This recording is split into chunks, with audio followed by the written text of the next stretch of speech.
কাটিগড়ার ৫ গ্রাম Santoshnagar colony সহ একাধিক এলাকায় পানীয় জল সমস্যায় তীব্র ক্ষোভ। নির্বিকার পঞ্চায়েত প্রতিনিধি সহ জেলা জনস্বাস্থ্য কারিগরি বিভাগ, বিধায়ক খলিলের সাম্প্রদায়িক উন্নয়ন জনক্ষোভ চরমে। নেই বিশুদ্ধ পানীয় জল, হাহাকার পরিস্থিতি। চরম দুরবস্থার সম্মুখীন হয়ে শেষ পর্যন্ত সংবাদ মাধ্যমকে ডেকে গ্রামের জনগণ ঐক্যবদ্ধ হয়ে বঞ্চিত মৌলিক অধিকারের অন্তর্ভুক্ত পানীয় জল সমস্যায় আক্রান্ত হয়ে নিজের অসুবিধার কথা তুলে ধরেন। ছবি দেখানো হচ্ছে যেখানে খালি কলসি নিয়ে তারা কিন্তু যথেষ্ট পরিমাণে যে হয়রানির শিকার হচ্ছে তা উঠে আসছে, এবং জল নেই সেখানে। পানীয় জলের যে সমস্যা তা কিন্তু সেখানে দৈনন্দিন, এবং এই নিয়েই বিভিন্ন রকমের অভিযোগ উঠে আসছে তাদের পক্ষ থেকে।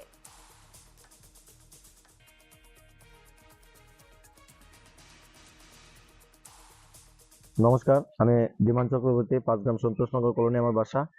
আর ৫ গ্রাম সন্তোষনগর কলোনির এখানেই আদর্শ গ্রাম যেটা আছে, এই আদর্শ গ্রামের আদর্শ পিএইচি একটা মানে সরকার থেকে আমরা দিছে।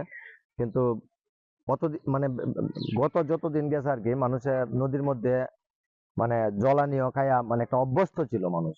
কিন্তু এই পিএইচি দেওয়ার পরে মানুষে একটু সান্ত্বনা পাইছিল বা একটু সন্তুষ্টি পাইছিল যে পিএইচি থেকে আজকে জল খাইবো বা পিএইচি থেকে মানে আমরা জল পাইতেছি, এরকম একটা সন্তুষ্টি আসলো। কিন্তু গত ২ মাস যাবত মানে এই পিএইচি থাকাকালীন মানে সময়ও কিন্তু কোনো মানুষে কোনো জলের মানে ইয়ে পাইতেছে না, জল পাইতেছে না ঘরে ঘরে।